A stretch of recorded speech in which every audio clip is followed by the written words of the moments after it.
Diz aí, você sabe o que aconteceu com os filhos de Samila e Mikael depois que eles perderam seus pais lá no finalzinho da primeira temporada de Reis? E se eu te falar que a gente sabe o que aconteceu, sabe qual é a situação atual desses dois e também as expectativas para o futuro deles? Olha, é exatamente sobre isso que eu vou falar com você no vídeo de hoje, então vem comigo, bora lá. Convenhamos que é muito difícil esquecer aquele final da primeira temporada de Reis onde tanta coisa desastrosa aconteceu. Cego de ódio e cheio de vingança, uma vingança sem fundamento apesar que ele ainda não sabia, o Malquias foi até Israel, depois de já ter matado Mikael, pensando que na verdade era o Mikael que tinha ordenado, que estava envolvido na morte da sua esposa Lavínia e de seu filho Belá, e aí atrás dessa vingança louca ele vai lá para matar a família do pessoal que era amigos deles, né, na época que ele estava ali infiltrado em Israel. Então a esposa do Mikael, a mãe dela e até o noivo ali, o namorado, depois desse banho de sangue, o filisteu que estava acompanhando ele ali,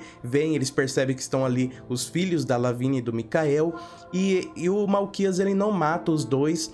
Eles estão ali quietinhos no canto dele e ele diz, na verdade, não deixa eles aí, ninguém tá aqui pra salvar eles mesmo, vão morrer de qualquer forma, de fome, sozinhos, e ele vai embora e parte dali. Uma atitude extremamente cruel, e ainda tem gente que passa pano pra esse personagem, pelo amor de Deus, né? Enfim, aí a gente ainda vê ali mais à frente no mesmo episódio que os dois irmãos estão caminhando ali sozinhos no deserto, uma cena bonita, eles de mão dadas, um cuidando do outro, já não tem ninguém, a esmo, né? Só que aí eles são encontrados por uma mulher que se preocupa ali com eles, e aí essa mulher leva os dois irmãos pra si, a gente não sabe exatamente, mas aparentemente pra cuidar deles, alguma coisa do tipo. Beleza, e aí acaba a primeira temporada, não vimos mais falar sobre os dois irmãos crianças, entra a segunda temporada, episódios a fio, e a gente não ouve falar nada sobre eles. Só que na segunda temporada, e isso já no início, o que acontece? A gente conhece o Joiada, e ele é apresentado como sendo o marido da Kyla, um casal rico e cheio de abundâncias. Acontece que não demora muito, isso se revela uma mentira, o Joiada na verdade é um homem que não tem praticamente nada, e foi contratado pela Kyla para dar esse golpe aí, que é uma outra história aí, enfim. Ou seja, a situação desse homem Joiada atualmente é muito complicada. Mais à frente a gente vê que ele tem um sonho, uma vontade ali de entrar pro exército, mas devido à sua idade avançada,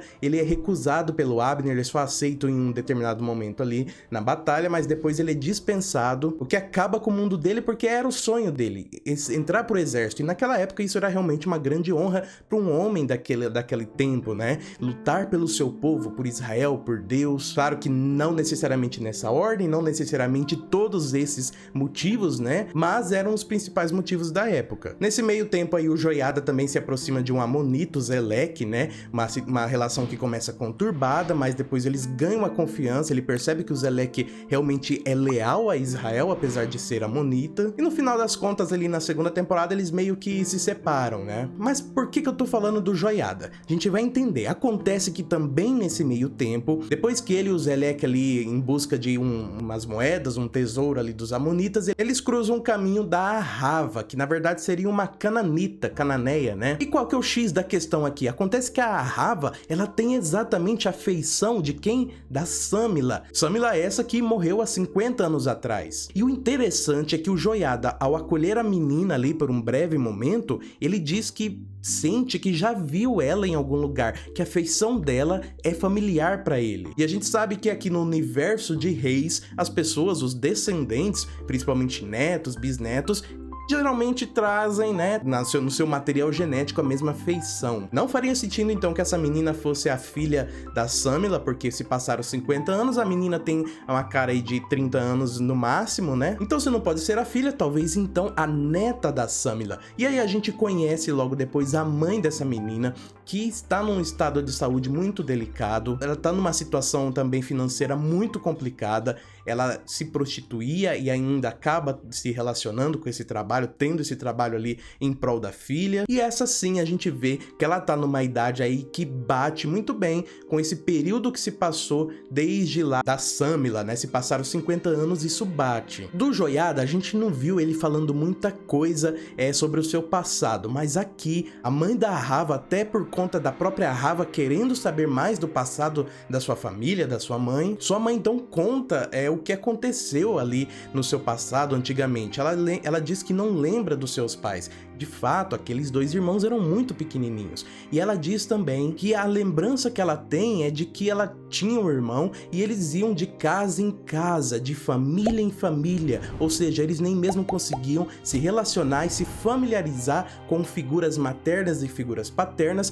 porque logo isso já era trocado. Ela não diz os motivos, mas de tempo em tempo, ela e seu irmão iam parar em outra casa, outra família, até que chegou um determinado momento que eles se separaram. Uma família pegou um menino, outra família pegou ela, e os caminhos da vida de ambos se separaram e eles nunca mais ouviram falar um no outro, até porque certamente ainda eram muito novos quando foram separados, talvez crianças ainda, antes da adolescência, e ela sabe que tem um irmão, ele certamente sabe que tem uma irmã, e foi por conta disso, né, dessa sucessão aí de tragédias que acabou com o destino dessas duas crianças que tinham tudo para ter um futuro brilhante, um futuro abençoado, um futuro de amor, de carinho com a sua família, né? Samila, Micael, e quem destruiu isso foi o monstro do mal, Quias Lucier, que muita gente, como eu disse, ainda acha que merece uma redenção, não sei o quê. Eu acho que do ponto de vista dramatúrgico, redenção para personagens que são essencialmente maus mesmo, tem que ser à custa de muita dor, muito sacrifício.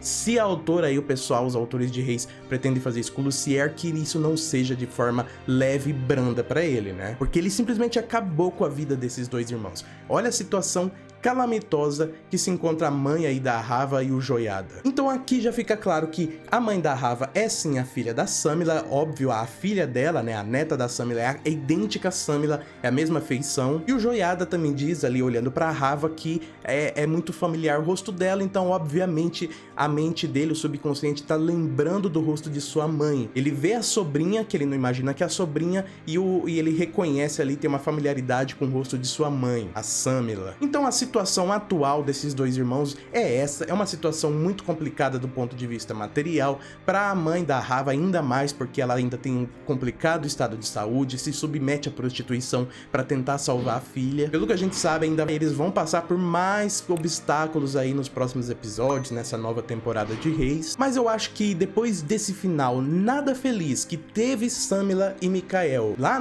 na primeira temporada de Reis, eu acho que a gente pode esperar aí um final muito mais suave, um final muito mais amoroso para essa família, ou seja, eu acredito que os dois irmãos, até porque eles têm uma certa proximidade, aí os caminhos ali das suas famílias já se cruzaram, eu acho que vai ter sim esse encontro entre os dois irmãos, de alguma forma vão descobrir que são eles, deve ser uma cena aí, uma sequência de muita emoção, e aí dali pra frente, qual vai ser o caminho deles, se eles vão conseguir reconstruir suas vidas e ter um final digno, um resto de vida digno ali na terra de Israel, nesse final do reinado de Saul, no início do reinado de Davi, aí já é uma outra história, eu acredito também que terão sim, mas pode ter certeza que esses dois são os filhos de Samila e Micael, que estão vivos, estão numa situação complicada, mas eu acho que ainda tem um futuro aí brilhante pela frente. E é claro que a gente vai acompanhar Reis, vamos falar tudo o que tiver acontecendo ali, bastidores, curiosidades, teorias, resumos, então você não vai perder isso, né? Clica aqui embaixo, se inscreva no canal, ative o sininho, porque aí saindo um vídeo novo aqui no canal,